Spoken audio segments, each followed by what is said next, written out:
अस्सलाम वालेकुम।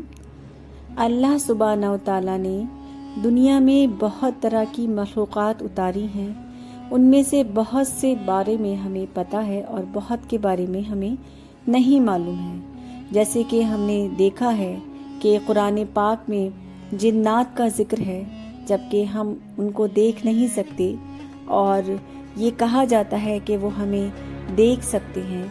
तो आज उन्हीं के बारे में मैं बात करूंगी आप लोगों से कि एक लड़की थी और वो बिल्कुल भी किसी मज़हब में यकीन नहीं रखती थी। तो वो अपने बारे में बताती है कि एक मर्तबा ऐसा हुआ कि उसकी कोई फ्रेंड उससे मिलने के लिए आई और वो अपनी फ्रेंड को नीचे ड्राइंग रूम में छोड़कर खुद ऊपर किसी काम से गई। तो एकदम से उसको बहुत ज़ोर से चिल्लाने की आवाज़ आई। तो वो लड़की भागती हुई नीचे ड्राइंग रूम में गई तो उसने देखा कि उसकी फ्रेंड जो थी बहुत ज़्यादा घबराई हुई थी और उसका चेहरा बिल्कुल पीला पड़ रहा था। तो जब उस लड़की ने उससे मालूम किया कि तुम्हारे साथ क्या हुआ, तो उसने बताया कि तुम्हारा जो ये पेट एनिमल एक डॉग था उसका, ये अभी ग्लास डोर पर चल रहा था। तो वो बड़ी हैरान हो गई। उसने कहा कि ये कैसे मुमकिन है, लेकिन वो बोली कि नहीं, मैंने अपनी आंखों से देखा है, वो चल रहा था।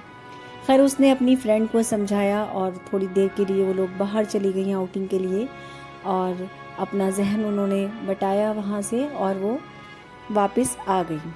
उसके कुछ दिन बाद फिर इस तरह के वाक़यात उसके साथ पे दर पे होने लगे कि जब वो घर आती थी तो कई मरतबा ऐसा होता था कि वो लाइट ऑफ कर देती थी ड्राइंग रूम की और नीचे की और ऊपर कमरे में जाके सोती थी, लेकिन वो जब आके देखती थी तो लाइट्स ऑन होती थी।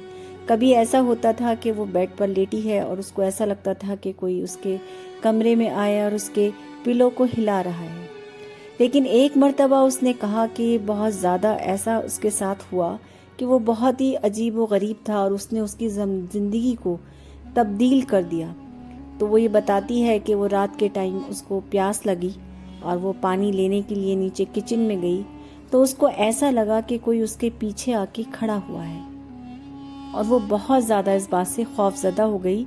और वो ये कहती है कि सबसे पहला लफ्ज़ जो उसके जहन में उस वक्त आया वो ये था कि अल्लाह, और उसके जहन में ये आया कि अगर तू है तो मुझे जो भी ये चीज़ है उससे बचा ले।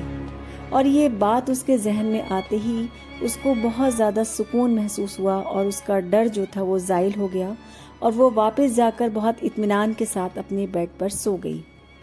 और जब वो सुबह को उठी तो उसको रात का वाक़या याद आया और वो उससे बहुत ज़्यादा मुतासिर हुई और फिर उसने इस्लाम की तहक़ीक़ करनी शुरू की और उसके बारे में जानना शुरू किया। और जब उसने जाना तो उसे पता चला कि इस तरह की एक मखलूक होती है जो कि नज़र नहीं आती। कुरान पाक में उसका ज़िक्र है और वो भी अल्लाह की मखलूक है और उसके ताबे है। तो उससे बचने के अल्लाह ताला ने क्या क्या तरीक़े बताए हैं वो सारे उसने देखे, समझे, अल्लाह की ज़ात को समझा और फिर उसने इस्लाम कबूल कर लिया। और वो अपने बारे में बताती है कि मेरा इस्लाम कबूल करने की सबसे बड़ी वजह यही बनी कि जो इस तरह के वाक़यात मेरे साथ हो रहे थे और मुझे समझ में नहीं आ रहा था और मैं उसको नहीं फेस कर पा रही थी, लेकिन अल्लाह सुब्हानहू व तआला ने उसको सीधा रास्ता दिखाया और उसे हर तरह की मखलूक से महफूज कर दिया।